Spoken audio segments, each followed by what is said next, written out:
Hoje eu gostaria de falar sobre o livro, sobre este livro aqui. Epa, parece que virou a capa. Ah, Os Judeus do Papa, de Gordon Thomas, né? O plano secreto do Vaticano para salvar os judeus das mãos dos nazistas. Bom, esse livro tem um título que, a meu ver, é bastante sugestivo. Embora o autor não afirme no livro, eu quero deixar isso bem claro, né? Ao dar esse título, Os Judeus do Papa, eu acredito francamente que ele quis fazer um contraponto a outro livro, cujo título é O Papa de Hitler. Então veja bem, Os Judeus do Papa e o outro, O Papa de Hitler, né? Claro, o autor não afirma isso, eu que cheguei a essa conclusão, né? E, e o que diz esse livro? Ele conta a história de Eugenio Pacelli, né? Que veio se tornar o Papa Pio XII, desde bem antes dele ser Papa, né, quando ainda era o Papa Pio XI, até quando ele morreu, claro, já como Papa Pio XII, né? E como o próprio livro diz, ele descreve detalhadamente como o Papa Pio XII lutou a favor dos judeus, principalmente durante a Segunda Guerra Mundial, certo? Então o livro deixa bem claro que mesmo desde muito antes dele vir a ser papa, ele já era muito próximo dos judeus. Ele era muito amigo dos judeus. Ele tinha amigos judeus e ele admirava o povo judeu.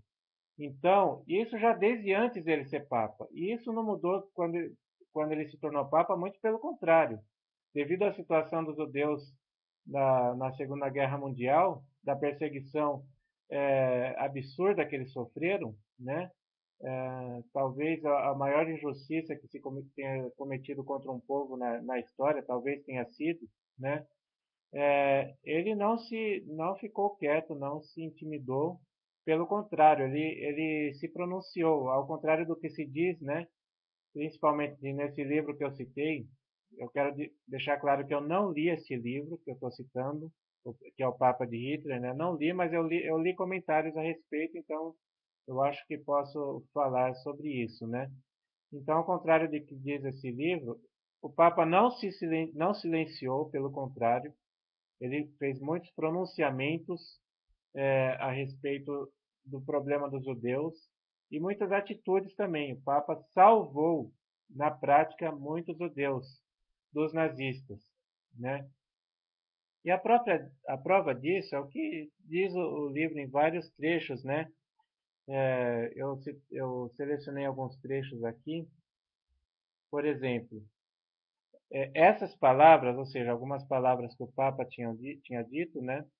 Foram recebidas em Berlim como uma advertência muito nítida de que o Papa lutaria para salvar os judeus, né? Então, os nazistas tinham ciência disso, de que o Papa eh, estava favorável aos judeus e lutaria para salvá-los, né? Eh, mais, mais um trecho aqui. Pacelli, que é o nome de batismo, né? Eugenio Pacelli, denunciava o antissemitismo e fazia questão de louvar as contribuições dos judeus nos Estados Unidos, no caso se referindo aos Estados Unidos, porque ele visitou ainda como cardeal os Estados Unidos, né? É, Outro trecho aqui. Suas palestras proferidas nas principais universidades do país, nas quais condenava o nazismo e o comunismo, eram aplaudidas de pé. Então, olha, palestras proferidas nas principais universidades do país, né, palestras públicas, lógico, né, nas quais condenava o nazismo e o comunismo, certo? Então, o Papa não silenciou diante da situação dos judeus, ao contrário do que se diz, né? E o livro fala não só a respeito disso, ele fala também sobre a pessoa do Eugenio Pacelli, né? Então, ele falando, por exemplo, quando estava tendo o conclave, quando morreu Pio XI, e que ia ser eleito o próximo Papa, né? No caso, o Eugenio Pacelli, por coincidência, era o carmelengo, né? Eu não vou aqui explicar o que que é isso, mas vamos dizer assim, ele que ficou cuidando da igreja enquanto a sé ficou vacante, sem papa, né?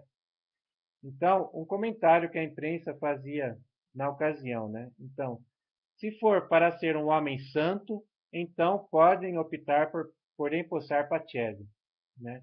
Então, sempre que há um conclave, existem os comentários, né? Quem será eleito, este, aquele, a característica dele, a característica daquele, enfim. E a imprensa, inclusive a imprensa dizia na ocasião, se tiver que ser um homem santo, então que seja o Eugênio Pacelli, né? Então, outro trecho interessante aqui, já como Papa, né? O Papa Pio XII convidou para uma reunião íntima os membros da família e amigos próximos, entre eles judeus, para os quais havia conseguido refúgio no Vaticano, né? Dizendo aqui um ato concreto do Papa na defesa dos judeus, né? E tem outros trechos, né? Por exemplo, aqui que fala como ele era próximo aos judeus, né? Um dos santos favoritos do Papa era São Felipe Neri, que sempre havia rezado pelos hebreus e que tinha um desejo tão intenso de ver os judeus unidos aos cristãos que se visse um deles ainda fora do redil, chorava, né? O São Felipe Neri tinha esse desejo tão grande de ver os judeus unidos aos cristãos, né? É uma pena que essa união até hoje não aconteceu, mas quem sabe um dia aconteça. Então, o Papa admirava muito São Felipe Neri por causa disso, né? E lógico, isso tudo foi reconhecido pelos próprios judeus, né? Como diz aqui, o Congresso Sionista Mundial doou 20 mil dólares para instituições de caridade do Vaticano, em reconhecimento ao trabalho da Santa Sé no resgate de judeus, livrando-os da perseguição nazista, certo? Então, é o reconhecimento dos próprios judeus é, a respeito do trabalho do Papa, né? É, Então, outro trecho aqui muito interessante. Quando o martírio horrendo assolou nosso povo durante a década de terror nazista, as palavras do Papa Pio XII foram proferidas em favor das vítimas, ou seja, dos judeus. A vida em nossa época foi enriquecida por uma voz que se pronunciava com grandes verdades morais acima do tumulto dos conflitos diários. Estamos de luto por esse notável servo da paz, né? No caso aí, quando o Papa faleceu, né? O luto aqui era pelo falecimento do Papa, né? Então, aí eu pergunto, diante disso tudo, de onde vem essa história de que o Pio XII era o Papa de Hitler, né? Pio XII perseguiu os judeus, mas aqui está dizendo, está sendo demonstrado totalmente o contrário, né? De onde vem essa história?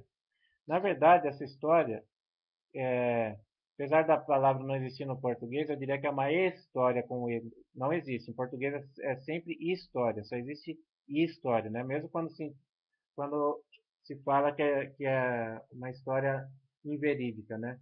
Mas seria uma história por quê? Porque é uma mentira caluniosa plantada pelos comunistas contra o Papa, certo? Porque nós sabemos que hoje talvez o maior inimigo da igreja seja o comunismo. Sempre foi, né? Desde que o comunismo passou a existir, sempre foram inimigos da igreja. E eles não têm nenhum pudor de inventar mentira contra quem quer que seja, né? Principalmente se tal pessoa, tal personalidade for contra os ideais do comunismo. Eles inventam mentira descaradamente mesmo. Até hoje isso é assim. Eles adoram assassinar reputações, né? Um termo que no Brasil está bem em voga, né? Assassinato de reputações. Até um outro livro que foi escrito pelo Romeu Tuma Júnior, né? Que fala disso, das mentiras que eles plantam contra os inimigos deles, certo? E para o comunismo só existe uma virtude, que é a revolução. Não existe verdade ou mentira, existe o que é a favor da revolução e o que é contra a revolução. Então, se tiver que ser a favor da revolução, contar mentiras descaradas, que se conte. Qual o problema, né? A ética deles é essa. Não tem problema mentir contra quem quer que seja. E é o que se fez contra o Papa Pio XII.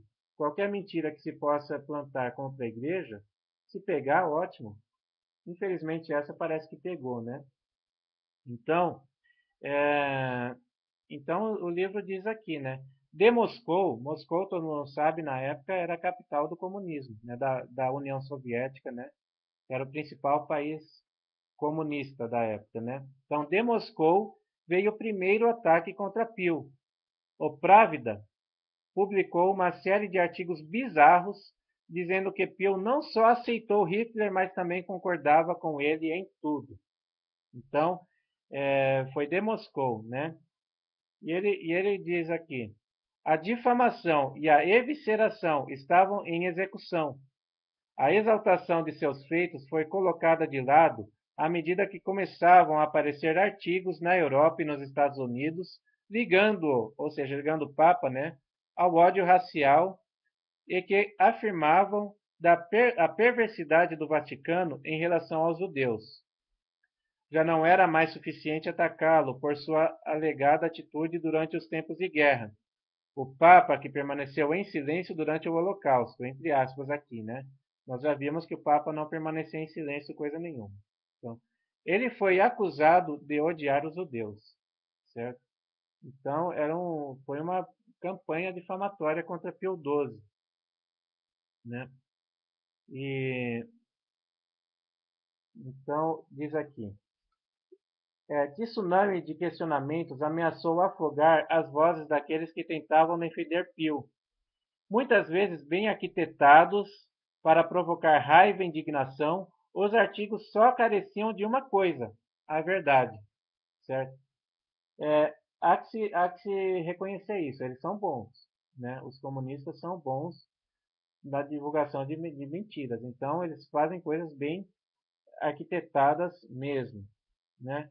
Uma simples frases aqui. Então, tais ataques são um ultraje à história. Uma frase simples, curta e simples, mas que diz tudo. São um ultraje à história. Tá? Então, esse livro, essa aqui é uma obra importante, que vem restaurar, na verdade, a boa fama do Papa Pio XII, que na verdade era um homem santo, né? Um homem santo, mas que talvez seja uma das personalidades mais difamadas e caluniadas da história. Então, se vocês têm amor à verdade, eu recomendo que leiam esse livro. Até